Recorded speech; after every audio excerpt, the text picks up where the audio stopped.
Ma'lumki, so'nggi yillarda yurtimizda og'ir toifadagi mahallalar infratuzilmasini yaxshilash, ijtimoiy soha obyektlari faoliyatini tashkil etish, ishsizlik va kambag'allikni qisqartirish, mahallalardagi ijtimoiy ma'naviy muhitni yaxshilash maqsadida muhim ishlar olib borilmoqda.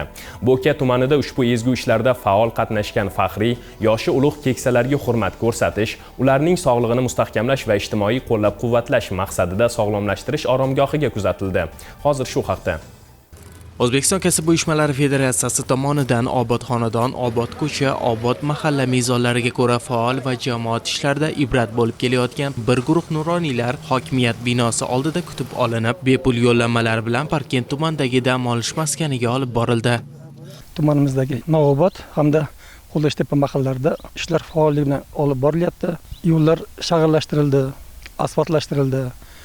Ikkita mahallaga ham shu yoshlar uchun qoplamali mini futbol stadioni qurildi. Bu tashabbusda nuronlarimiz ham aktiv ishtirok etishdi, homiylar yordam berishdi. Viloyat kasaba uyushmasi, nuronlar jamg'armasiga o'z minnatdorchiligimizni bildiramiz.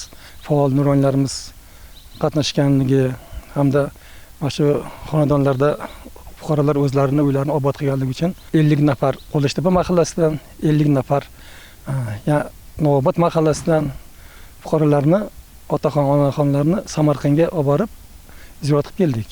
Navobod mahallasidan 10 nafar hamda Qo'ldoshtepa mahallasidan 10 nafar otaxon, opaxonlarni Parkent tumanida joylashgan Zarkent sanatoriyasiga olib keldik. Bu yerda sharoitlarni ko'rdik. Sharoitlar juda yaxshi. Manzilga yetgach, dastlab nuroniylar uchun yaratilgan sharoitlar bilan tanishib chiqildi. Mehmonlar xonalariga joylashtirildi. So'ng boshlang'ich tibbiy ko'rikdan o'tkazish ishlari boshlandi. 78 yoshga kelganmiz. Shu vaqtgacha biror marta kelib dam olib yo davolash bo'lmagan. Mana davlatimizga ko'pdan ko'p rahmat.